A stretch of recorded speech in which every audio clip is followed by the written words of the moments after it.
um desafio, porque falar de Jesus dentro da nossa pequenez é sempre difícil. A compreender a dimensão do Mestre é sempre algo muito difícil. Para mim, para nós que ainda somos tão pequenos e olhamos aquela grandeza, né? É claro que eu não canso de dizer que isso é só um símbolo. Já falei em outros momentos, outras aulas, outras palestras, que esse símbolo foi criado pelos homens, né? Jesus não nasceu no dia 25 de dezembro, né? Isso é uma invenção. O calendário, se assim o fosse, o calendário não poderia ser antes de Cristo e depois de Cristo. Ele só pode ter nascido no dia 0. Isso foi uma invenção do cristianismo para deusa Mitra. Constantino, que implementa isso, faz isso 330 e tanto depois de Cristo. Então, a primeira comemoração. Mas isso não diminui o tamanho de Jesus. Sobretudo, é apenas um fator histórico para a gente poder se localizar. Como tudo que foi criado, o calendário foi criado, tudo isso foi inventado para a gente se localizando no mundo. Mas, a parte dessa invenção, nós temos esse símbolo do nascimento de Jesus Cristo, que é tão essencial em nossas vidas, né? E é por isso que a gente tem que aproveitar não só dezembro, mas também a véspera de Natal e o dia do Natal, para que a gente possa se emocionar com Cristo, para que a gente possa viver com Cristo, para que a gente possa comemorar com Cristo, que as pessoas às vezes não prestam atenção nessa palavra, mas comemorar não é festejar. Comemorar é lembrar junto. Comemorar é lembrar junto do Mestre. Então a comemoração pode ser uma festa ou não. Espero que assim seja, mas sobretudo que dia 25 de dezembro seja, ou dia 24 à noite, seja uma comemoração, que a gente possa juntos lembrarmos do Mestre, que é muito importante. Essa execução que foi feita, Jesus, Alegria dos Homens, é a 32ª cantata de Bach, né? Eu tive contato com ela uns 20 e tantos anos atrás, executada pela Camerata Antiqua de Curitiba, da qual eu fiquei simplesmente apaixonado. Essa foi, para quem está aqui presencialmente, viu a execução pela Filarmônica da Holanda, mas a versão que eu vi também da Filarmônica de Berlim é simplesmente maravilhosa. E eu sou um completo apaixonado por essa música. Johann Sebastian Bach conseguiu traduzir um pouco do que eu sinto por Jesus, né? E durante muitos anos eu gostaria de fazer essa palestra, mas sempre protelei e tal, não sei o quê. Quando a Marisa me convidou para fazer, eu falei assim, eu vou tirar isso do papel.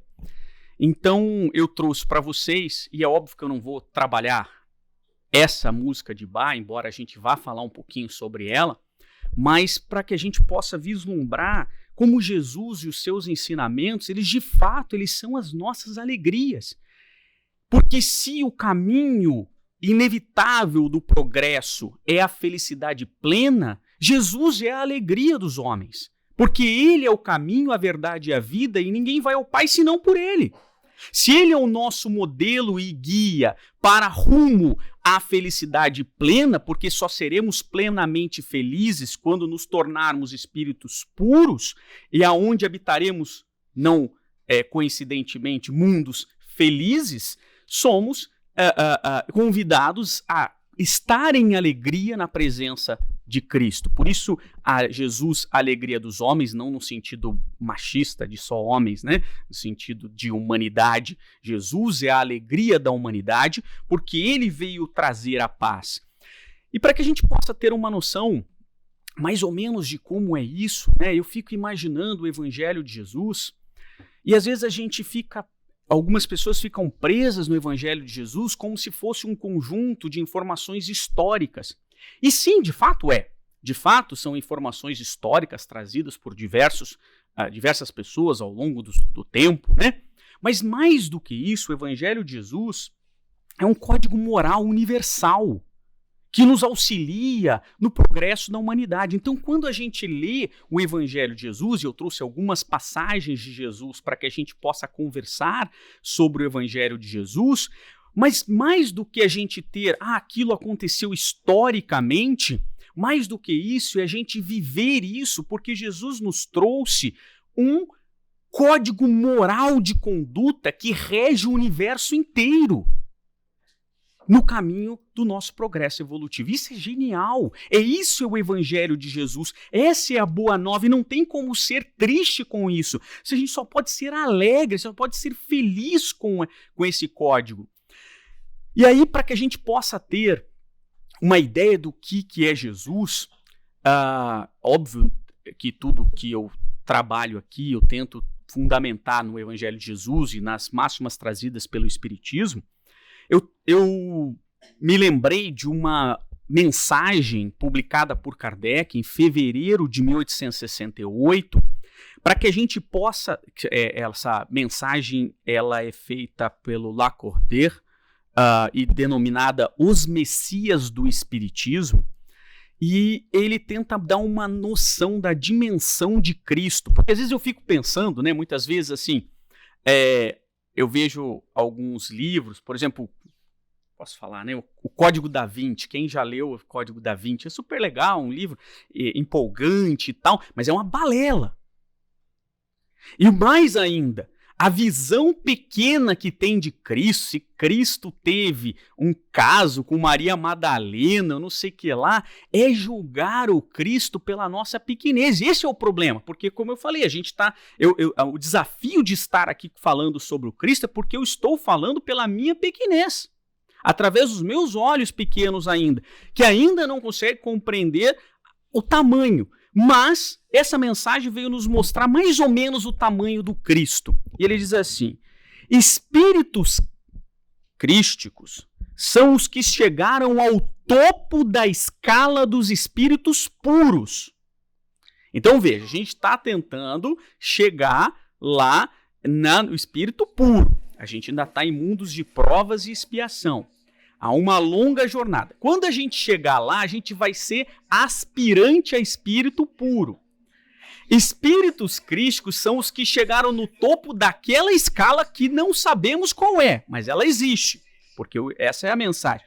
Espíritos que chegaram ao topo da escala dos espíritos puros, que mereceram ser iniciados nos desígnios de Deus, para dirigirem suas execuções, executarem as tarefas de Deus. Ok? Cristo é uma seleção dentro desses espíritos que vão executar missões especiais. Então vamos lá, deixa eu ver se a gente conseguir entender, para que a gente possa ver se Jesus pode ter tido um caso com Maria Madalena ou não, tá? Então você tem assim a escala evolutiva para chegar em espírito puro. Aí quando você chega em espírito puro, o último grau é um espírito que o Emmanuel chama de co-criadores em plano maior. Desses que executam as tarefas de Deus, faz-se uma seleção, como se fosse um grupo especial, de missão especial, que são chamados Messias ou Cristos. E será que a gente consegue, de fato, compreender o tamanho que é Jesus Cristo? Por isso que eu digo, eu vou trabalhar isso é importante, através da minha pequenez. Mas esse foi Jesus Cristo. O crème de la crème dos espíritos puros. Então, e ele foi designado para cuidar da evolução planetária. Por isso, que quando ele vem do seu nascimento, e aí a gente começa a compreender algumas passagens, lá em Lucas, por exemplo, ele diz assim, quando falando com Maria, o anjo respondeu: o Espírito Santo virá sobre você, e o poder do Altíssimo a cobrirá com sua sombra. Assim, aquele que há de nascer será chamado Santo, Filho de Deus. Vamos entender isso aqui. Bom, primeiro é importante a gente lembrar que Lucas, ele não foi um dos discípulos de Jesus imediato, ele era um médico que conheceu Paulo de Tarso lá depois, na divulgação já de Paulo convertido, E Lucas foi um grande amigo de Paulo de Tarso, e Paulo de Tarso conta isso nas cartas, e depois em Paulo e Estevão, ele fala assim: agora encontro-me preso, não posso ir mais para qualquer lugar, só Lucas é o meu amigo fiel que está comigo. Só Lucas estava com ele no final. E nessa situação, Paulo queria fazer um evangelho, porque Paulo teve contato com o evangelho de Mateus, embora, se você pegar alguns estudiosos do cristianismo, dizem que o único evangelho que existe é o evangelho de Marcos. Todos os outros foram copiados. Paulo e Estevão, Emmanuel, através da obra Paulo e Estevão, nos clarifica que Estevão já tinha acesso ao evangelho de Mateus. E então Mateus foi o primeiro evangelho, ao contrário do que diz alguns teólogos sobre o cristianismo. Mas o fato é que, dentro disso, Paulo queria contar, e para isso foi até Éfeso, entrevistou Maria, e contou como é que foi aquela situação, porque ele queria saber de Maria, de mãe de Jesus, como é que foi aquela situação. Então olha como é que foi a pesquisa de Paulo, mas Paulo não conseguiu concluir. E já no cárcere ele vira para Lucas e fala assim: olha, eu queria escrever esse evangelho, pega as minhas anotações, volta para falar com Maria, volta para Éfeso e conta para a gente. E é isso que ele respondeu aqui. Então isso aqui é um relato de Maria contado por Lucas, que Lucas diz assim: o anjo respondeu para ela porque ela engravidou sem estar casada. Se ela era virgem ou não, isso é outros 500. Eu discordo da virgindade de Maria, mas eu também, quem sou eu para discordar sobre alguma coisa? O fato é que a expressão não é virgem, é aquela que não tinha sido casada ainda, né? Enfim, isso é irrelevante, mas o fato é que ela não tinha sido casada e estava grávida, mas embora estivesse prometida para José, e José não queria fazer escândalo, ele simplesmente não ia assumir o filho. Era só isso que ele não ia fazer, ele não ia fazer nada, não ia acusar ela, não ia fazer. E aí o anjo aparece para Maria e fala: o Espírito Santo, ou seja, os desígnios da espiritualidade maior, virá sobre você e o poder do Altíssimo a cobrirá com sua sombra. Assim, aquele que há de nascer será chamado santo. Santo não é essa expressão de santo da igreja que a gente tem hoje. Para os hebreus do seu tempo, santo era o que foi guardado, o que foi o escolhido, o que foi reservado, essa expressão de santo dentro da cultura hebraica. Então, por exemplo, assim, olha, eu não vou conseguir chegar, eu vou dar uma palestra hoje, você santifica a minha janta para mim, para quando eu voltar, santifica e guarda, mas não é só guardar, é guardar e cuidar para os bichos não comer, para não pousar a mosca. Então, isso é o santo na significação hebraica do seu tempo. Então, filho de Deus. Ora, aí fica claro pra gente essa expressão do que é ser filho de Deus. Filho de Deus todos nós somos. Mas o crème de la crème dos espíritos superiores, esse é o que ele quis significar. Ele já estava dizendo. E aí José queria fazer isso, queria abandonar. Poxa, como é que eu vou ser pai de um cara que não é meu filho? Parará, eu vou ficar mal falado, não sei o quê. E o que apareceu? Olha lá. Mateus nos conta isso. Mas depois de ter pensado, conta que, olha, o negócio é o seguinte, o cara que está vindo não é qualquer um, assume, se você quiser. Não é obrigado a assumir, não. José foi um grande responsável. Você imaginou que toda a obra do cristianismo uma hora esteve nas mãos de José? Tudo que a gente tem esteve nas mãos de uma pessoa. Ele não era qualquer um. E aí, mas depois de ter pensado nisso, apareceu-lhe um anjo do Senhor em sonho e disse: José, filho de Davi, não tema receber Maria como sua esposa, pois o que nela foi gerado procede do Espírito Santo. Ela dará à luz um filho, e você deverá dar-lhe o nome de Jesus, porque ele salvará o seu povo dos seus pecados. Porque na cultura hebraica você dá o nome com a missão. Por exemplo, Abraão. Abraão é o pai de todos, é a missão dele. Né? Então a missão dele é ser o pai de todos. E Jesus, Yoshua, é o Salvador, a salvação. Né? Tanto que quando ele entra na casa de Ananias, lá, lembra aquela história toda, ele fala: Jesus esteve na sua casa. E ele faz um trocadilho, para quem consegue entender o hebraico, ele fala assim: eles falavam em sânscrito, né? Mas para quem ele fala assim, Jesus esteve na sua casa, mas é óbvio, mas a brincadeira não é essa. A brincadeira que Jesus fala, a salvação esteve na sua casa, né? Então por isso que ele é designado Jesus. Tudo isso aconteceu para que se cumprisse o que o Senhor dissera pelo profeta.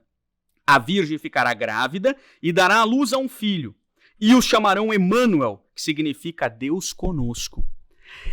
Por que então ele fala de virgem? Que tinha uma profecia que falava sobre isso, na verdade, a deusa Mitra, não sei o quê, tem toda uma questão lá de Íris ainda no Egito, tem várias coisas relacionadas a isso. Mas o fato é que, lembra que Mateus escreve para os hebreus. Diferente de Lucas, que não se atém a esses detalhes muito, ele está escrevendo para os hebreus. Então, quando ele escreve para os hebreus, ele precisava puxar as escrituras e falar, olha, para se cumprir a profecia, que virá o Salvador, o Messias, né? Messias e Cristo é a mesma coisa, apenas um é em grego, Christó, e Messias é em hebraico, né? Então, é o mesmo significado. Então, ele está escrevendo isso aqui para o povo hebraico, para que os convertidos ao cristianismo, que também não se chamava cristianismo, chamava-se caminheiros.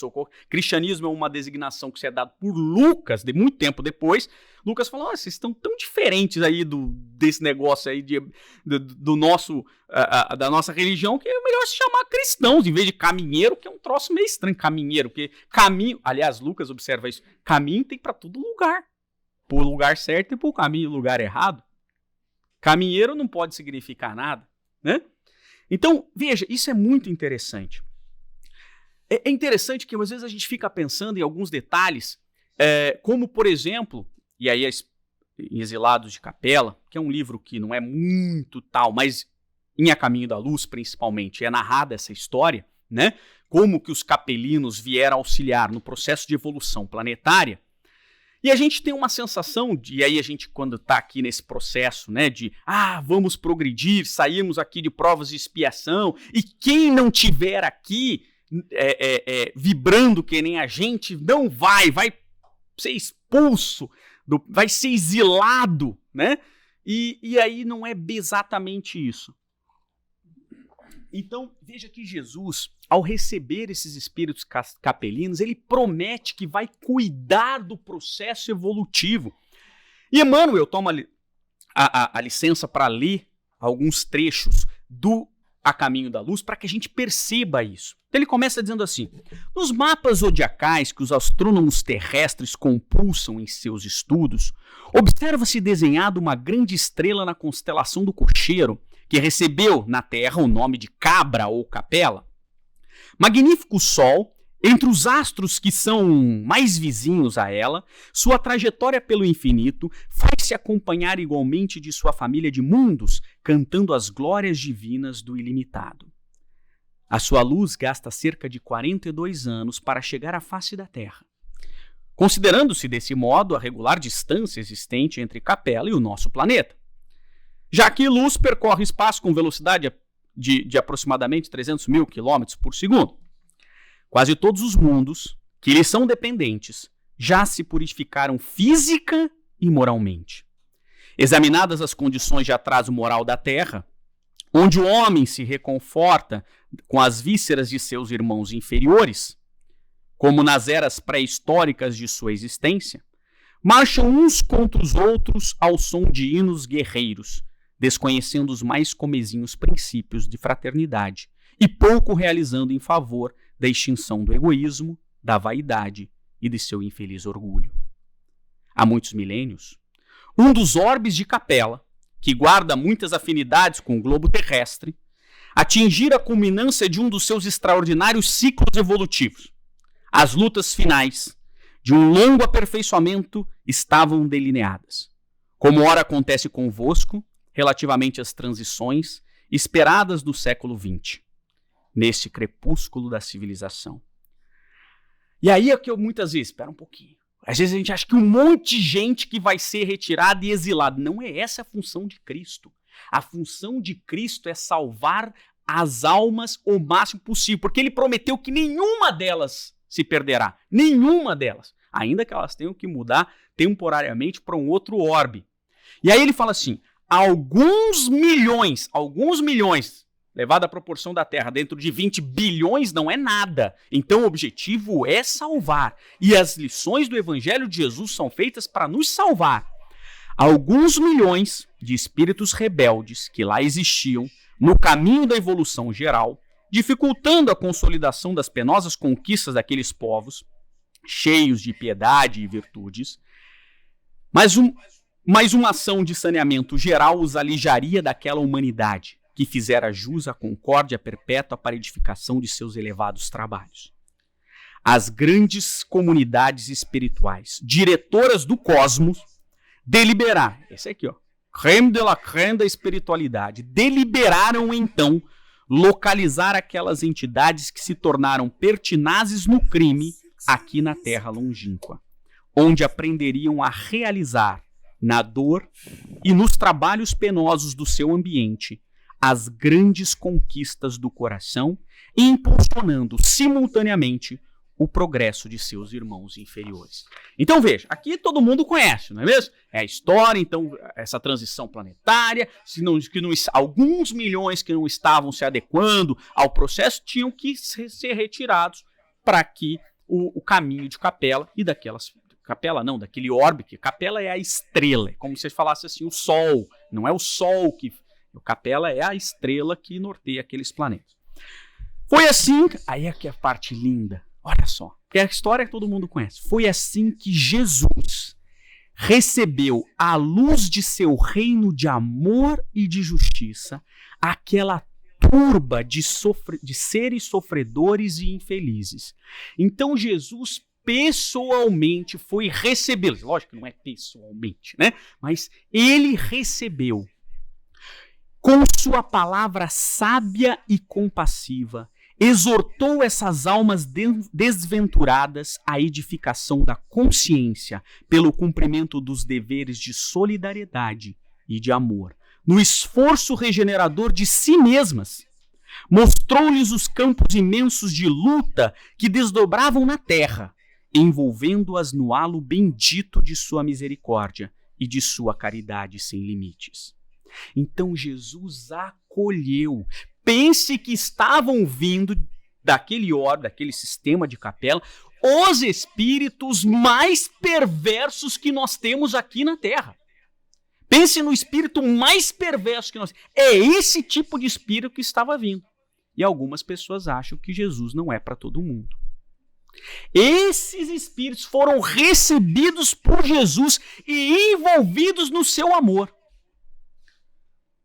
Abençoou-lhes as lágrimas santificadoras, fazendo-lhes sentir os sagrados triunfos do futuro e prometendo-lhes a sua colaboração cotidiana e sua vinda no porvir.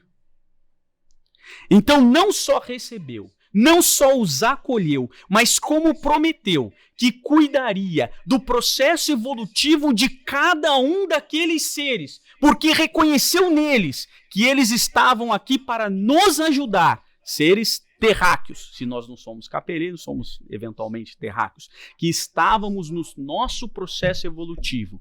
Se Cristo promete isso para esses espíritos, porque muitas vezes a gente tem a sensação que o pior era sair do mundo de final de provas e expiações e ir para o início de provas e expiações, onde a barbárie perdura. Esse é o pior momento. Não tem dentista, não tem McDonald's. Não, senhores.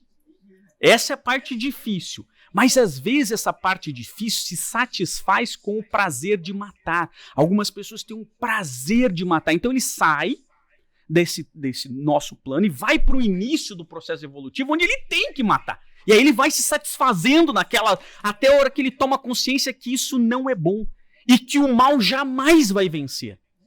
Mas a pior dor não é essa. A pior dor é o afastamento de entes queridos. A lágrima que estava ali é a dor que nós deixamos, os capelinos, os espíritos deixaram amores que não poderiam partir. E que por muitos anos, por milhares de anos, não nos tornaríamos a ver. Uma mãe que não pode mais, durante milhões de anos, ver o Filho. Então Jesus promete dentro daquele sofrimento, diz assim, não se preocupe, porque eu estarei convosco. Eu estarei acompanhando, não é assim de vez em quando, é cotidianamente o seu processo evolutivo. E prometo que virei logo para ajudá-los. A vocês e a todos que vocês estão ajudando no processo evolutivo. E é assim que vem o Evangelho de Jesus. É desse jeito que vem aquela passagem que Jesus então nasce, então narra o Evangelho. Havia pastores, eu gosto dessa parte de Lucas, porque Lucas narra com muita emoção, que era essa emoção de mãe de Jesus, né? Então contando lá que haviam pastores que estavam nos campos, que todo mundo sabe da manjedoura, que não tinha lugar, que não sei o que lá, do censo, mas eu gosto dessa passagem. Que haviam pastores que estavam nos campos próximos e durante a noite tomavam conta dos seus rebanhos. E aconteceu que um anjo do Senhor, um espírito, apareceu-lhes a glória do Senhor, resplandeceu ao redor deles e ficaram aterrorizados. Qualquer um de nós, né? Se aparecesse agora um anjo, quem que não ia ficar aterrorizado? Um anjo, qualquer, um espírito e tal, pelo menos no primeiro momento. E aí ele diz assim, mas o anjo lhes disse, não tenham medo, estou trazendo boas novas de grande alegria para vocês que estão para todo o povo. Hoje, na cidade de Davi, nasceu o Salvador, que é Cristo, o Senhor. Isto servirá de sinal para vocês. Encontrarão um bebê envolto em panos e deitado numa manjedoura. De repente, uma grande multidão de exército celestial apareceu com um anjo louvando a Deus e dizendo: glória a Deus nas alturas, paz na terra, boa vontade para com os homens. Uau! Isso é digno de Hollywood, sim ou não? Nem Hollywood ia conseguir descrever tão bem um nascimento fantástico do nosso Messias. Desse crème de la crème, desse topo do topo dos espíritos puros. E foi assim. Na lição de Emmanuel, em A Caminho da Luz, a manjedoura assinalava o ponto inicial da lição salvadora do Cristo, como a dizer que a humanidade representa a chave de todas as virtudes. Começava a era definitiva da maioridade espiritual da humanidade terrestre. De vez que Jesus, com sua exemplificação divina, entregaria o código da fraternidade e do amor a todos os corações. Uau! Então o Evangelho de Jesus, as passagens que nós estamos vendo aqui, como eu disse, muito mais do que simplesmente uma questão histórica, é um código universal de amor e fraternidade que nos auxiliará no processo evolutivo. E continua Emmanuel. Desde a manjedoura e em todos os momentos de sua passagem, Jesus nos deu a certeza de uma felicidade futura, assegurando como modelo e guia, estaria sempre conosco. E é por isso que Jesus é a alegria dos homens. Porque se não há alegria maior do que estar com o Mestre. Não há alegria maior de saber que nós estamos saindo de um caminho para um caminho melhor. De uma posição para uma posição melhor. E Jesus, em todos os momentos, ele vai acolhendo a cada um de nós, dizendo que bem-aventurados os que choram, pois serão consolados. Veja, muitos choravam a seu tempo e choram ainda. E muitas vezes a gente tem aquela noção de que eu choro, estou aqui isolado, sozinho. Mas a gente às vezes esquece que Jesus está conosco, se não fisicamente, através dos seus mensageiros, que estão cuidando do processo evolutivo de cada um de nós. E que, como muito bem nos ensinou Kardec, a espiritualidade por através de Kardec, que o sofrimento às vezes, e muitas vezes, ou todas as vezes, é o remédio. O sofrimento é o remédio. Então, muitas vezes, não seremos merecedores do alívio físico daquele sofrimento, mas seremos sempre, sempre merecedores do alívio moral que aquele sofrimento nos trará. Então, em todos os momentos, em todas as dores, a gente tem que ter a noção de que seremos consolados. Mas só será consolado aquele que é bom? Só será consolado aquele que é ruim? Não. Senhores, seremos todos consolados. Todos. Porque se Jesus recebeu os capelinos, que eram os espíritos mais terríveis que tinha naquele orbe, que atrapalhavam o processo evolutivo, e prometeu para eles que acompanharia o seu processo evolutivo, todos serão consolados. É claro que ninguém disse que não terão dor, mas Jesus disse: venham a mim todos os que estão cansados e sobrecarregados, e eu darei descanso a vocês. Tomem sobre vocês o meu jugo e aprendam de mim, pois sou manso e humilde de coração, e vocês encontrarão descanso para suas almas. Senhores, dentro do Espiritismo nós aprendemos que nós temos dois processos, dois caminhos para o processo evolutivo. É o amor ou a dor. Sim ou não? A dor é uma grande educadora que nos faz parar de violar a lei e voltar para o caminho reto, não é mesmo? Lembra, eu sempre dou esse exemplo, que várias pessoas já viram, mas não custa repetir. É a mesma coisa da gente ir para uma churrascaria, porque eventualmente alguém não ouviu. Quando a gente vai para uma churrascaria, o que a gente faz? A gente tenta violar uma lei física. Dois corpos não podem ocupar o mesmo espaço ao mesmo tempo. A gente tenta botar um boi dentro da gente. Não cabe. Aí o que acontece? Você sai de lá ou quando bebe demais. Então, todas as vezes que a gente viola uma lei física, a dor é um alerta para que a gente regresse à lei. Sim ou não? Então, você fala assim, nunca mais eu vou comer ou beber desse jeito, não é mesmo? Mas daí chega a noite e dá aquela fome, não dá? Aí você fala assim, eu vou comer só uma sopinha. Aprendeu. E a lei física é a mesma da moral. A lei física é a mesma da moral. Então, todas as vezes que nós violamos, porque não existe uma diferença das leis. A lei é de Deus. Ela pode ser física ou moral, né? Mas a lei é de Deus. E todas as vezes que nós violamos a lei moral, nós sentimos a dor com o objetivo de nos alertar para regressar. Mas também é um caminho evolutivo, é o caminho do amor. Aquele que está labutando no bem pode ter suspensas suas provas pela eternidade. Não sou eu que disse, não. Foi Emmanuel. Podem ter suspensas pela eternidade. Aquele que estiver labutando no bem é o caminho de Jesus. Venham a mim todos que estão cansados e sobrecarregados. Sigam o meu caminho. Sigam a minha lição. Porque vocês terão a oportunidade de resgatar pelo amor, que é muito mais tranquilo do que resgatar pela dor. Legal ou não? E a minha lição, eu vou tirar o fardo de vocês. Porque é errado. A lei não é uma lei punitiva, é uma lei de responsabilidade. Então, assim, porque eu cometi um ato, alguém eu tenho que pagar por aquele ato. Não, você tem que resgatar aquele ato. Você pode resgatar diretamente com aquela pessoa ou resgatar com o bem, com uma mudança. Aliás, a história da bíblica é eivada de fenômenos como esse. Pedro, Maria Madalena, Paulo, praticamente todos os apóstolos tiveram a oportunidade. Paulo de Tarso, que era um assassino, que mandou matar um monte de cristão, e não só mandou matar, como ele mesmo executou Estevão. E ele se resgatou. Por quê? Porque quando você descobre que o caminho da lei de Jesus é o caminho que vai tirar o fardo, fica mais fácil. Tomem sobre vocês o meu jugo, tomem sobre vocês o meu peso, jugo, né? E aprendam de mim. Essa passagem não tem uma passagem cronológica, tá? A gente vai falando várias passagens.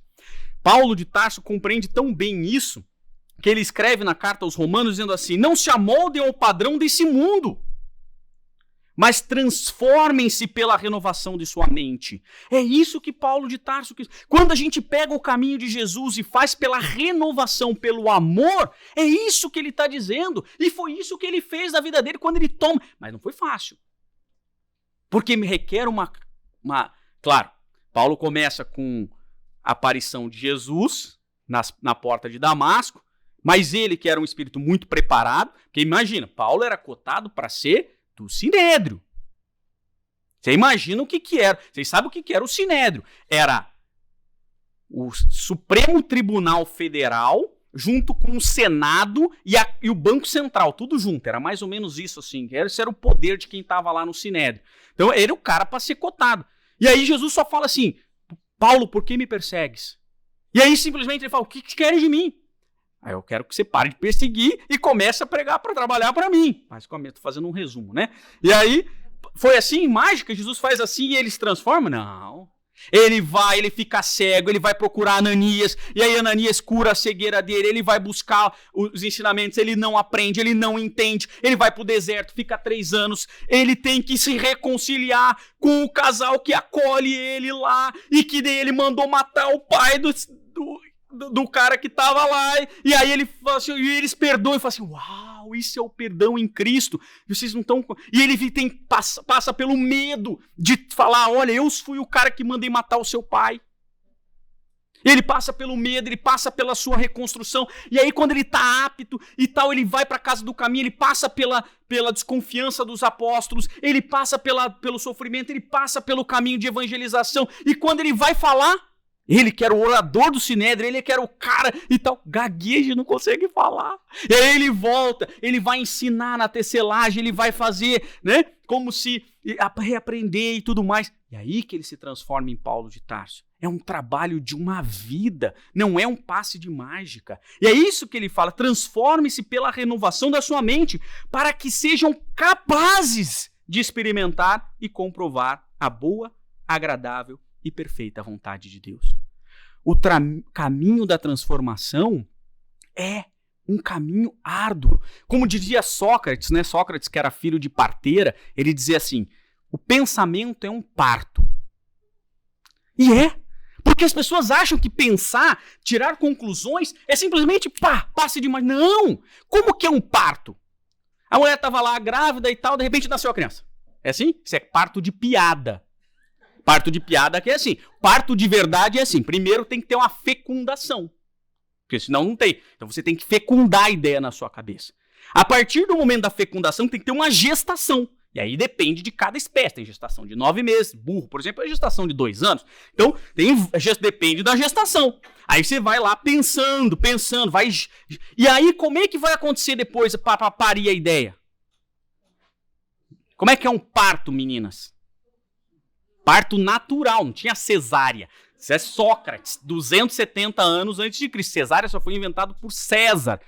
Júlio César, chama-se cesárea, né? Então, cesárea só foi inventada lá por Júlio César. Então, como é que era o parto? Tem que sofrer, tem que ter dor para você poder expelir aquela ideia. E essa é a transformação em Cristo. Não pensa que é num passe de mágica que Cristo aparece e simplesmente Paulo vira Paulo. Não, é uma transformação dia a dia, mas começa, primeiro não se amoldem ao mundo, depois transforme-se pela renovação da mente. E aí você vai trabalhar para que a gente possa de fato perceber o que Jesus nos trouxe. Lá em João é um dos evangelistas mais carinhosos, né? Porque ele era tipo um irmão mais novo de Jesus, né? Tanto que na cruz ele fala assim, ó, Jesus, imagine, sendo crucificado, ele estava preocupado com Maria e com João. Fala assim, ó, não assim porque ele estava pregado, né? Então ele falou assim, ó, tá aí a tua mãe, tá aí o teu filho, cuida um do outro, beleza? Beleza, não chora mais. Então na cruz, além de estar preocupado com todo mundo, ele ainda estava preocupado com a mãe que estava sem filho, e com o João, que estava sem mãe. Então já fala assim, João, de fato, é adotado por Jesus como o apóstolo mais novo e tem todo aquele carinho. Aliás, por isso que ele foi o único que morreu velhinho, né? Porque todos os outros se lascaram, né? Não teve um apóstolo que morreu, discípulo de Jesus, apóstolo, que morreu tranquilo, né?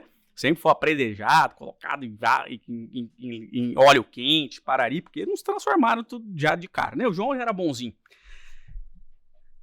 Tanto que depois ele recebe a missão de cuidar da gente, né? João, o evangelista, é o responsável pelo espiritismo, né? Ele é o grande responsável ali por tocar o espiritismo. E ele diz assim, não se perturbe o coração de vocês. Você já estava no finalzinho, né? Jesus já estava se despedindo e os apóstolos não estavam acreditando que ele ia embora, né? Essa passagem é linda e João vai descrevendo aquela despedida e eles não vão entendendo, mas depois, hoje que a gente sabe a história toda, a gente vai entendendo. E ele fala assim, não se perturbe o coração de vocês. Creiam em Deus, creiam também em mim. Nós somos de verdade, Deus é de verdade, creiam de verdade em Deus e creiam em mim, porque eu fui mandado por Ele, porque espíritos da minha envergadura executam as tarefas que Deus designa. Tá ligado? Ele tem um WhatsApp direto de Deus. Não é que nem a gente que manda um WhatsApp pra Joana, às vezes não é nem pra Joana, é pra terceira assessora de Joana, que manda para a segunda, ela manda para ela manda para não sei o que lá, e alguém manda para Jesus, né? Ele tem um WhatsApp direto de Deus. Então ele fala assim, creiam também em mim. Na casa de meu pai há muitas moradas. Se não fosse assim, eu não teria dito que vou preparar um lugar para vós. Cara, isso aqui é de um conforto, não se preocupe. Não, mas eu gosto de matar, não se preocupa, tem uma morada para você. Tem uma morada para todo mundo. E em cada processo evolutivo vai ter. Nós estamos cuidando de todos vocês. De todos nós, né? Vocês, todos nós, né? Então, há muitas moradas na casa de meu pai. E o mais reconfortante disso é que há um lugar para cada um de nós. Nós estamos no lugar certo. E esse lugar está designado para cada um de nós. E aí ele continua mais adiante, né? Respondeu Jesus, eu sou o caminho, a verdade e a vida. Ninguém vai ao Pai senão por mim. E é por isso que ele é o modelo e guia. Porque ele já foi ao Pai. Eu costumo brincar, também já fiz várias vezes essa brincadeira, eu falo assim, olha, eu estou organizando uma excursão para Jerusalém. Vamos lá? Quem vai querer ir e tal, não sei o que lá, eu vou ser o guia de vocês. A gente vai conhecer vários lugares de Jerusalém, o Mar Morto, onde é que foi pregado, o Monte das Oliveiras, tudo. Eu vou mostrar para vocês o caminho do martírio, vai ser super legal, beleza? Beleza. Aí, você já foi alguma vez para Jerusalém? Não. Mas como é que você vai ser o guia? Não, mas eu estudo muito, eu estudei todo o mapa de Jerusalém e tal, não sei o quê. Não, vocês confiam num guia que não conhece o lugar? Jesus, ele é o guia porque ele já esteve lá. Esse é o ponto. Ele fala assim, olha, eu conheço o caminho. E quando ele fala eu sou o caminho, minhas lições, né? O que eu estou ensinando é o caminho. A verdade e a vida, e ninguém vai ao Pai se não for por esse caminho, porque eu já estive lá, e agora eu vou voltar, para que você seja o modelo, o tipo, porque esse modelo e guia não foi a alcunha dos espíritos, foi a genialidade de Kardec. Kardec faz na pergunta, quem é o tipo mais perfeito para servir de modelo e guia? A resposta é só Jesus. A genialidade vem de Kardec. Fala assim, eu quero um modelo, né? Alguém que eu possa me inspirar, e que vai me guiar para o caminho. E só é guia de verdade quem já foi, quem conhece, quem já foi várias vezes. Essa é a famosa tal escada de Jacó, né? Para quem é mais pastor do que eu, né? Essa é a piadinha para quem é mais pastor, que os anjos sobem e descem, mas a gente só pode subir e tal, não sei o quê, lá no Templo de Salomão, né? Êxodo, né, senhores? Aí tem que estudar. Bom, enfim. Escada de Jacó. Bom, se me conheceis, conheceis também o meu Pai. Veja, quando as pessoas falam assim, mas Jesus é Deus? Não, não é. Mas é o mais perto que a gente vai encontrar deles. Por quê? É a lição que nós acabamos de ver na Revista Espírita que Kardec publicou. O topo da carreira de espírito puro tem um grupo. E nesse grupo é selecionado alguns para ser o Cristo. E você, olha, fica susto, eu falo direto com ele. Se você me conhecer, vai conhecer também Deus. Não é tranquilo isso? Não é legal? E mais ainda, se vocês me amardes, observareis os meus mandamentos. Ele não pede para ser igual a ele, fisicamente. Ele não pede para fazer as mesmas coisas que ele. Senão a gente não vai ter salvo, porque alguém aqui nasceu na manjedoura. Não, então, não, já não vou ser igual, porque eu não nasci na manjedoura. Não, se vocês me amam, observe o que eu estou falando. E eu rogarei ao Pai que dará a vocês outro paracleto, porque as pessoas acham que está escrito consolador, mas está escrito paracleto, né? A fim de que estejam convosco sempre. Embora paracleto signifique consolador. Bom, o fato é, mas lá está escrito paracleto. Então, o significado é que os sinônimos perfeitos não existem. Nem na língua portuguesa, nem em outra língua. Então, se você vira para sua esposa, para o seu marido, para sua esposa e fala assim, nossa, você está bonitinha hoje. E se você falar, você está linda hoje, tem uma diferença, não tem? Paracleto não é igual a consolador. Então, mas pode-se entender, né? Bom, e olha a promessa de Jesus, que Jesus falou, olha, eu vou morrer. Exato, porque bonitinha é uma feia arrumadinha, né? Né? Bom, é uma brincadeira, lógico, né? Mas o fato é, eu rogarei ao Pai, e eles vos dará outro Consolador, a fim de que estejam convosco para sempre. Porque eu não vou poder estar convosco para sempre. Vocês não sabem, é isso que ele está falando ali para os apóstolos, mas essa mensagem é para nós também. Eu vou morrer, e não vai demorar, e vou deixar vocês, e vocês vão ficar tristes. É isso que Jesus está falando. Só que ninguém morre. E essa é a lição. Mas mesmo que ninguém morra, eu vou voltar para provar que ninguém morre, e não vai ser nenhuma nem duas vezes, vou voltar várias vezes, porque ele aparece vários momentos, né? Mas mais do que isso, se vocês se comportarem bonitinho, né? Se vocês cumprirem aquilo que eu estou falando, eu vou mandar mais um upgrade na sua evolução. E esse consolador é a comunicabilidade com os espíritos. Não é o espiritismo em si, é também o espiritismo. E às vezes senão a gente acha que é a última bolacha do pacote e ninguém mais vai ser salvo se não for espírita. E não é isso. O consolo está na certeza da imortalidade da alma. A comunicabilidade com os mortos nos traz a certeza da imortalidade da alma. E esta certeza nos traz o grande consolo. Agora lembra, eu sempre também já disse isso várias vezes, o espiritismo não é o anador prometido, que é anador que tira a dor, né? Ele é o consolador prometido. Então, eu sempre digo, aquele que perde um ente querido, entre aspas, que um ente querido morre, o que vai passar essa dor? Só tem uma coisa que vai passar essa dor. O reencontro. O reencontro. Quando nós nos despedimos das pessoas que amamos porque vamos para outro país, para outra região, qual que passa aquela dor das saudades? Mesmo que a gente se fale todo dia no WhatsApp, uma reunião mediúnica, uma cartinha, não sei o que lá, o anador só vem com o reencontro. Mas o grande consolo é a certeza de que isso vai acontecer. É a certeza de que vamos nos reencontrar e de que ninguém morre. Esse é o grande consolo. Como nós fizemos, com os trancos e barrancos demoramos 2000 anos, mas fizemos a lição mais ou menos perfeita. E ganhamos, 2000 anos, 1800, né? Mas ganhamos. E o Paracleto, o Consolador, o Espírito Santo, o Espírito de verdade, que o Pai enviará em meu nome, esse vos ensinará todas as coisas e vos lembrará todas as coisas que eu vos disse. Uau!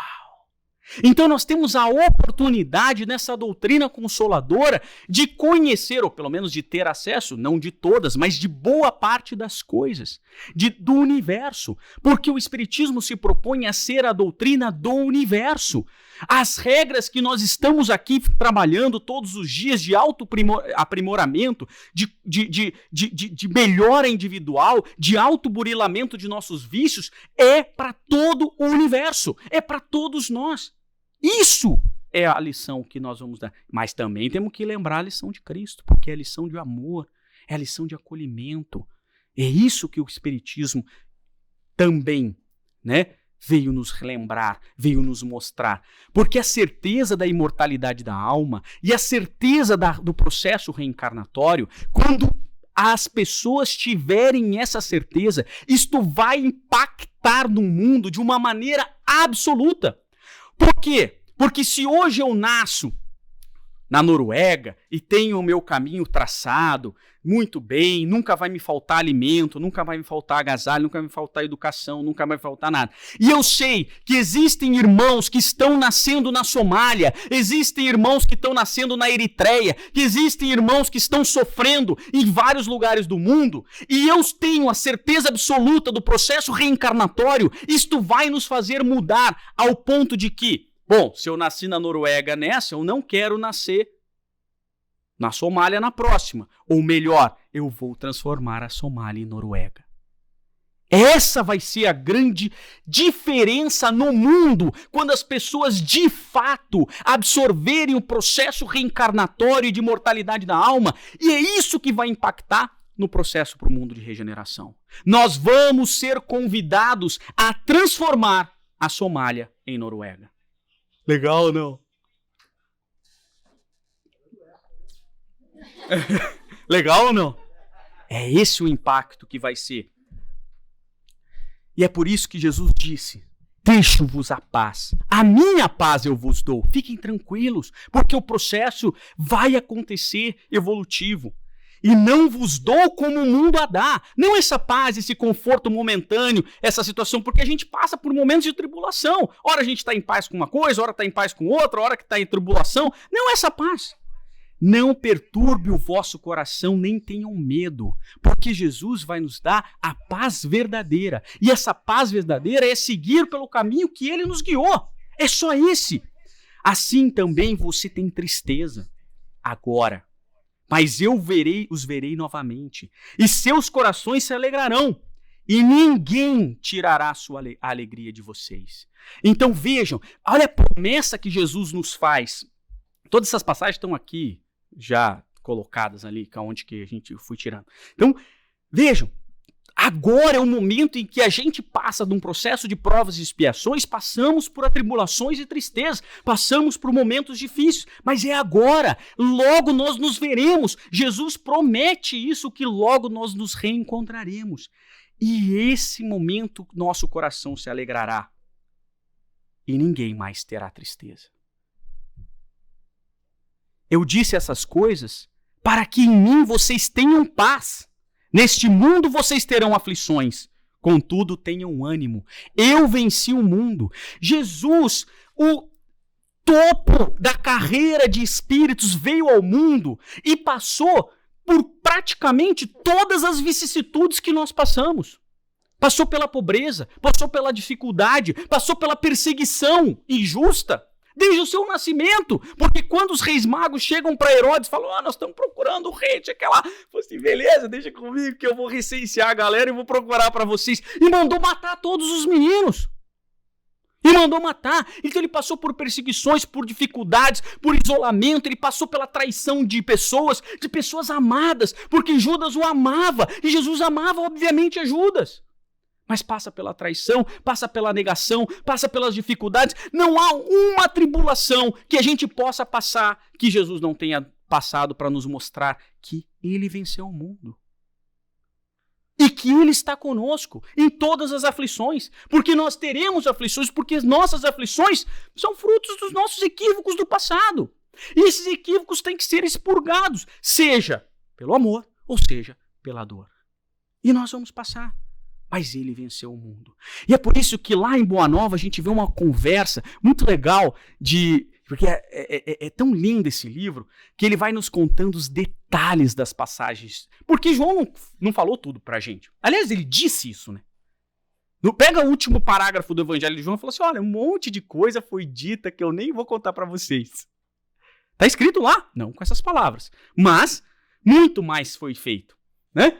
E lá no Boa Nova a gente tem a oportunidade de conhecer um pouquinho mais do Mestre, da tranquilidade do Mestre, da delicadeza do Mestre, da seriedade do Mestre. Então, olha lá, ouve, João, os desígnios de Deus, se são insondáveis, também são invariavelmente justos e sábios.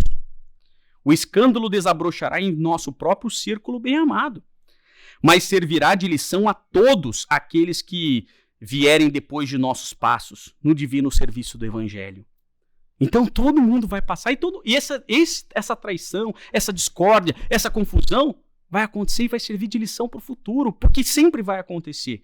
Eles compreenderão que para atingirem a porta estreita da renúncia redentora, hão de encontrar, muitas vezes, o abandono, a ingratidão e o desentendimento dos seres mais queridos. Isso revelará a necessidade de cada qual firmar-se no seu caminho para Deus, por mais espinhoso e sombrio que ele seja. Uau! E continua Jesus. Nesse instante, os apóstolos observavam que ele se erguia. Com espanto de todos, despiu a túnica, aqui é Humberto Campos, né? Despiu a túnica singela e cingiu-se com uma toalha em torno dos rins, à moda dos escravos mais íntimos, a serviço dos seus senhores.